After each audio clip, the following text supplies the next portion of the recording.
My name's Sarah and I'm 37. For the past decade, I've been managing our household. My husband, David, works as a physician. We don't have children, but we've generally been content. Then one evening, everything shifted. David arrived home late, as he often did, and delivered stunning news. He wanted to end our marriage. I'm marrying someone else, he declared. I was stunned. What are you saying? We didn't wed for passion, he continued. He was correct.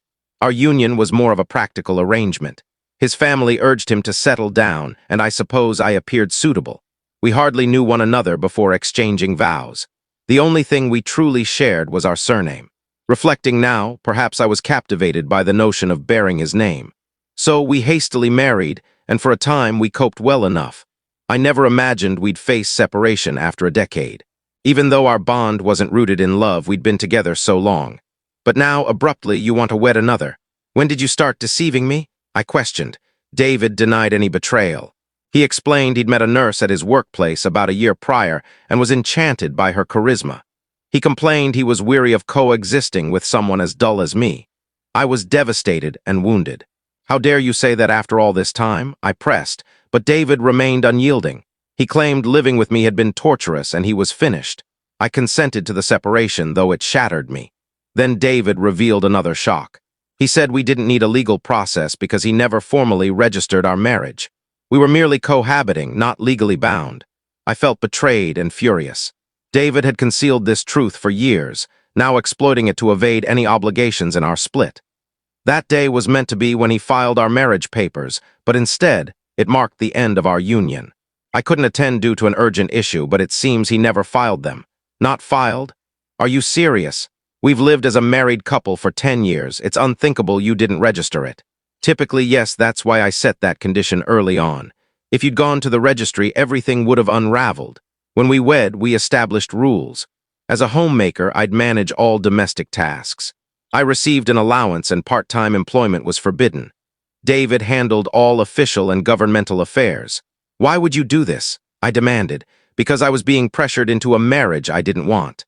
I wasn't eager to register it. I was preserving marriage for someone I was meant to be with. Then you should have rejected the proposal outright. I couldn't refuse. My parents are obstinate and wouldn't hear me out. What would have happened if I'd said no?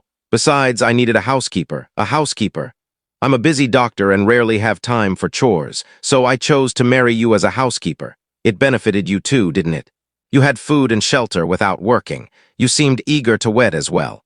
What? You likely felt pressure because your peers were marrying, right? Though we weren't legally wed, you were viewed as the woman who married a doctor. This decade-long arrangement worked for both of us. That's all it was, and it concludes today. You should appreciate the comfortable times you enjoyed. Now you must fend for yourself without depending on others. I can't believe this. Oh, and one last thing. Don't tell my parents about this. If you stir trouble, you know what'll happen to your father, right? My father, who operates a medical supply business, has a deal with David's hospital. Our marriage facilitated this connection.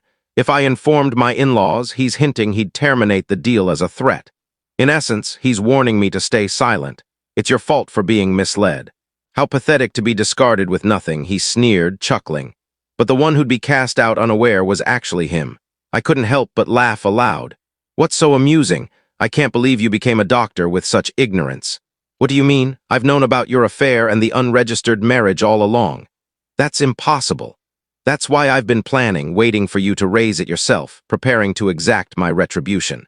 In truth, I'd suspected David's infidelity for 6 months but lacked concrete proof to confront him. So I hired a private detective to investigate his affair.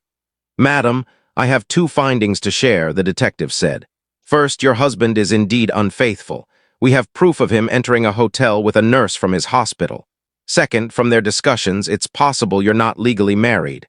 Not legally married? What does that mean? I overheard your husband and his mistress at a cafe. He said they needn't worry about alimony or asset division since he never registered the marriage. What? I can't believe it. We've lived as spouses for a decade. I don't know why he didn't register it. That's likely why he always managed official matters. Yes, that appears true.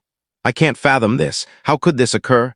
It's uncommon for a marriage to go unregistered for 10 years, but it happens. This is outrageous. Must I just accept this? If we were never married, what can I do? Not necessarily. What do you mean? Let's make him pay for deceiving you for a decade. First, we must prepare discreetly. So I collaborated with the detective to devise a plan to punish my husband. So what if he knew we were never married? It doesn't matter what I do with other women. I owe no responsibility, he said, dismissing his actions. You called me pathetic for being clueless, but you're the pitiful one. What do you mean? On paper, we're in a common law relationship. So what? You may not realize, but you can claim alimony and split assets in a common law relationship. What? He didn't know registering as a de facto marriage could rebound on him. You can pursue claims in a common law relationship. It's less known, but possible. Naturally, there are conditions. Based on your situation, you seem to qualify. What are these conditions? A common law relationship hinges on two factors. First, both parties must intend to marry. Mere cohabitation doesn't count. Mutual intent to marry is crucial. That seems subjective. For example, holding a wedding ceremony or being recognized as a couple by others can validate it. We had a ceremony, and our families and friends see us as a couple. Then the first condition is satisfied. The second is living as if married, including sharing domestic life for over 3 years.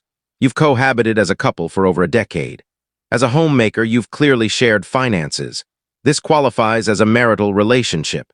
So, if you can prove what we've discussed, you can claim alimony and divide assets. I'm not a legal expert, so I'll refer you to an attorney. You can collaborate with them to hold him accountable. After meeting the referred lawyer, I learned I could indeed claim alimony and asset division from David. So I'll demand alimony and asset division from you, I told David, whose face drained of color. His earlier arrogance vanished. But even if you can claim alimony and assets, you're just a jobless woman. Will you lean on your parents after being cast out? Didn't I say I was preparing? I've secured a job starting next month and found a new place to live. Don't concern yourself with me. He assumed I, an oblivious homemaker, would be helpless, but the situation had reversed. So I'll ensure your parents are informed, just so you know. Don't you care what happens to your father if they end the contract? Let them. Yes, you linked us to the hospital, but the contract persisted due to my father's and his company's efforts. Whether they maintain it is their choice. Let's see if they'll end a contract just because the doctor's decade-long wife was a sham. Claim my father and I won't be impacted if the contract ends over this. It only reflects their trust's depth. We'll find another hospital to collaborate with. As I said this, I pulled out my phone. You're not calling your parents, are you? That's precisely what I'm doing. Our parents believe we're still wed. It's only right to notify them if this bond is over. Then, astonishingly, David began apologizing. Please, let me handle it. Don't call. Why? You know how rigid my parents are. If they learn of this, I'm ruined. What's that to me? You're begging me to stay quiet because your parents are strict.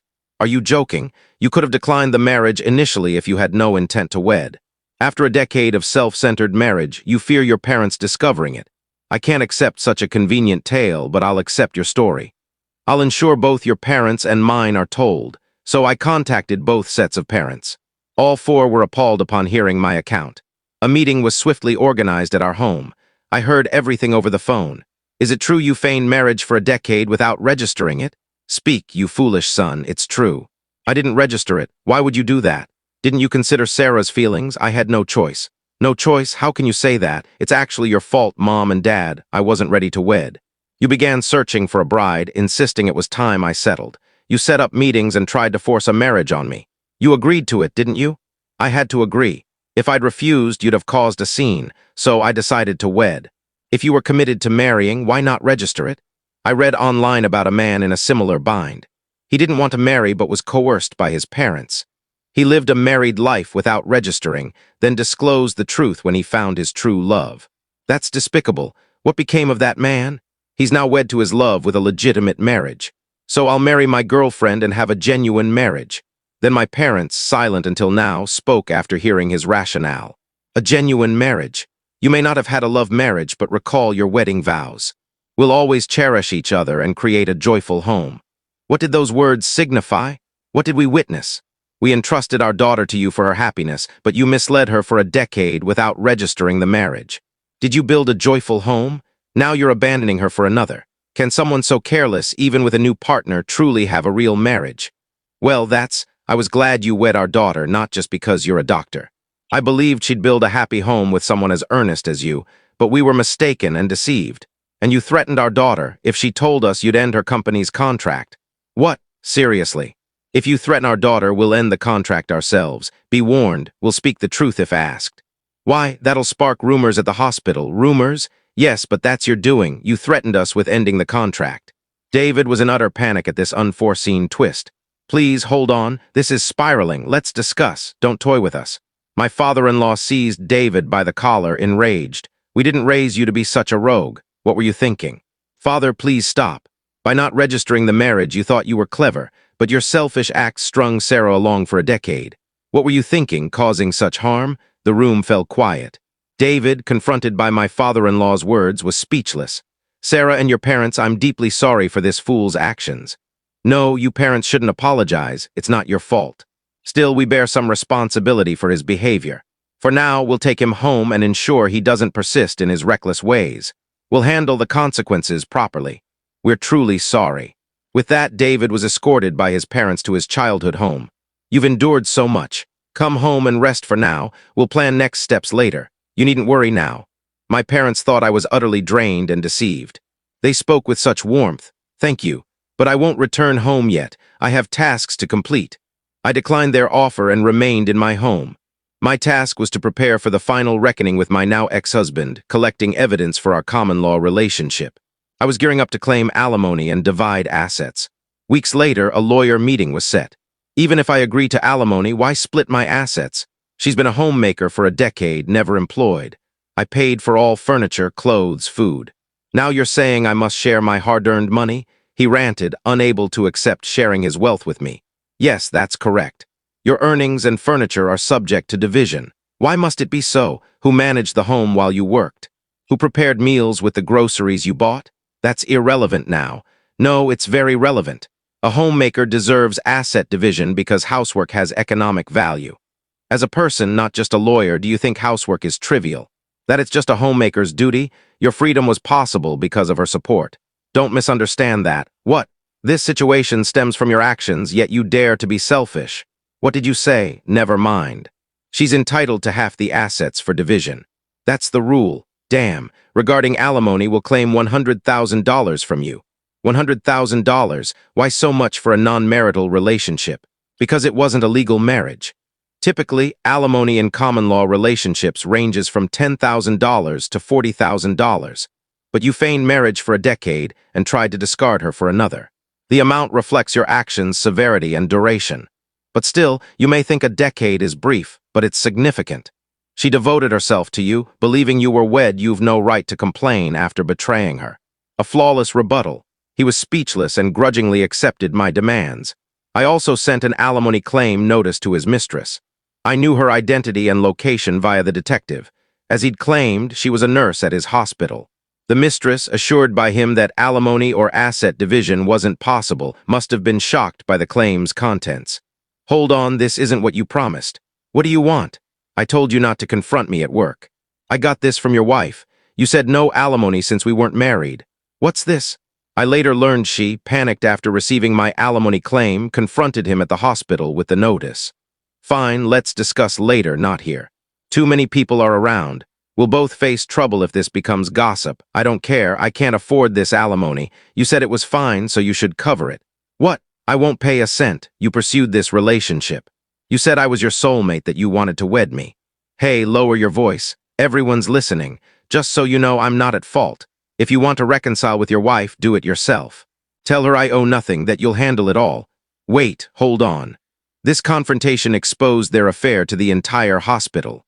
It became the talk of the place, and then my father's request to the hospital was the final strike.